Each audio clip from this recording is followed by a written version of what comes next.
Welcome to our channel, Gray Matters. We are two neurodivergent ladies who fixate and need to share, and we've created this channel to do just that. Check out our podcast, Fixate Today, Gone Tomorrow, for some deeper dives.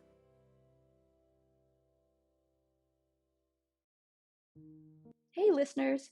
Before we get going with the rest of our video today, we wanted to let you know that there are actually two of us on this channel. You mostly hear Nikki because she's better at speaking, but today we're going to try our first video in which we both talk, so don't be alarmed at the two different voices.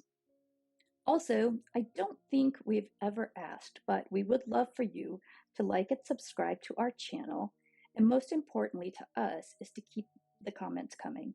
We love to read them and want to hear your ideas and thoughts on the case. Finally, we realize money laundering is not a topic most people are interested in, but I swear understanding it is integral to this case, or at least our theory about this case. Additionally, I have a fun tidbit to share at the end, so please watch all the way through. I promise it's worth it. Welcome to Fixate Today, Gray Matters. Today, we are going to be talking about money laundering. What is it, and what are the laws federally and in South Carolina? Let's talk about it. The Financial Crimes Enforcement Network defines money laundering as involving, quote, disguising financial assets so they can be used without detection of the illegal activity that produced them. Let us share this little clip that may help explain better, especially because it involves pictures. Say you're a drug dealer, a corrupt politician, or a would-be terrorist, and you have a big sack of ill-gotten gains. How big of a sack? $1 million in cash weighs around 256 pounds. The International Monetary Fund estimates that up to 5% of the world's gross domestic product, or $1.5 trillion, is laundered every year. That's roughly 6 billion pounds, the equivalent of the Wall Street Bull, the Statue of Liberty, and the Eiffel Tower, times 300 every year. Here's how you'd clean your $1 million of dirty money in just 3 easy steps. Step 1. Placement, also known as deposit your cash in a bank. Next to how you make your money, this is the riskiest phase of the laundering process. To prevent banks from reporting you to the government, keep cash deposits to well below $10,000 and spread it out over 160 accounts in 20 or more banks. Step 2. Layering, also known as move your money around like crazy. This is the trickiest and possibly most fun stage of the laundering process. Try changing currencies with 20%, buying expensive items like houses, cars, and works of art with 30%, and investing in legitimate businesses with the final 50%.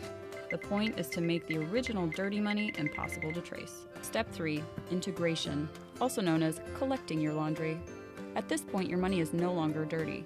It comes back to you through a seemingly legitimate legal transaction like dividends from a savvy investment in a local Italian eatery, $56,000 to $130,000 a year. The sale of a particularly rare Thomas Kincaid painting of a lighthouse, $200,000. Or the steady stream of income brought to you by your newly acquired car wash, $100,000 to $200,000 a year. Minus various fees, bribes, and taxes, otherwise known as the cost of doing business, you can expect to make up to 80 cents on the dollar and extract your money in as little as 2 or 3 years.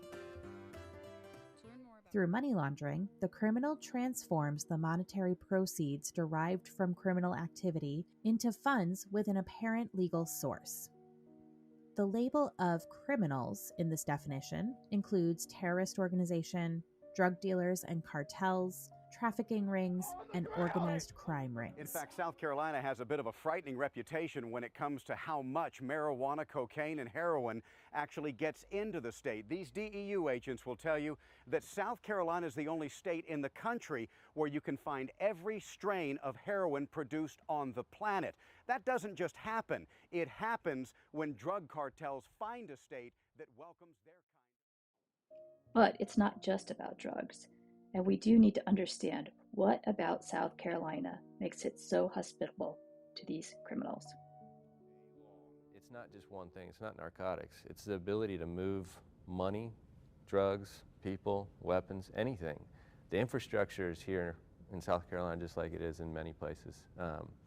And the bad guys can move anything pretty much at will. In 2016, South Carolina passed the South Carolina Anti-Money Laundering Act.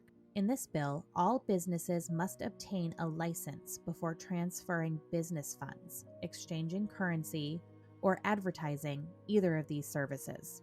Only properly licensed individuals may conduct any of these activities on behalf of a business. The report showed there were more than 3,000 money transfer service businesses operating in just 2 coastal counties alone. Fewer than 10% were actually registered with the state. Those businesses wired nearly $700 million a year just out of the Myrtle Beach area to a handful of known cartel addresses in Mexico and Colombia, and to locations operated by Hezbollah and other known terrorist groups.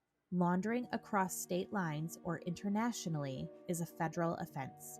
Depositing or spending money over $10,000 that was acquired without proper licensing is punishable by a maximum of a 10-year prison sentence.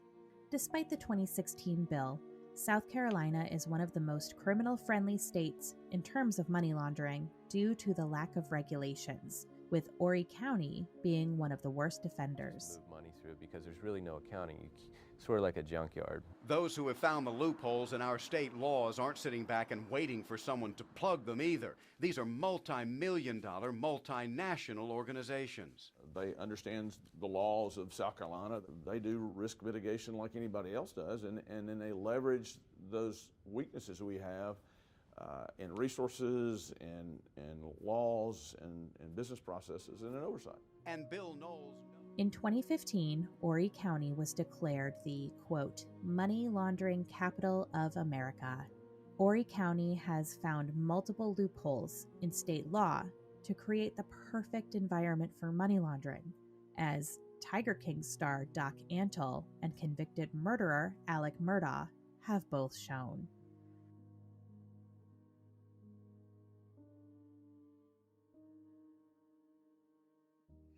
So now, do you think it's possible that money laundering could have something to do with this case? How about JP and Mark Kaufman's virtually cash-only bar, Crocodile Rocks, from which Mica allegedly said JP brought bags of money to the church? Or what about Solid Rock Church itself, which most likely relies on many cash-only donations, and with, as a nonprofit 501c3 organization, has minimal government oversight? Could the church's / Mark Kaufman's new plane have anything to do with nefarious activity?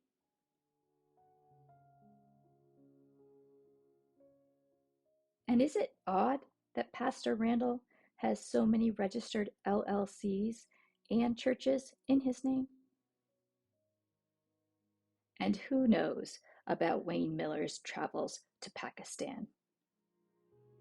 And recently, we even heard about Tom Winslow having a church registered to him, which seems strange for an attorney. And he has that property which is on the Lumber River, which runs between the South Carolina-North Carolina state lines, and from which you can navigate all the way to the Atlantic Ocean.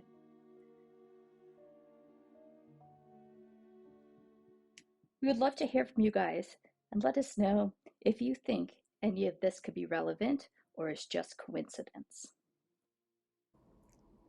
Now for the tidbit I promised. Nikki mentioned earlier Doc Antle, who was featured on Netflix's Tiger King. He actually is also from Myrtle Beach, South Carolina, and pled guilty to money laundering back in 2022. Other people would too. Doc won't survive in sunlight. Whenever we went anywhere, he was on the prowl. There's no greater pickup line than, "Do you want to pet my tiger?" It sounds like... Even more coincidental, he owned a DeLorean that was the same color as the one JP has been seen driving around. DeLoreans were produced in 1981 to 1982, and it is estimated that only 6,000 to 9,000 were manufactured, and that around 4,500 to 6,500 are still in existence.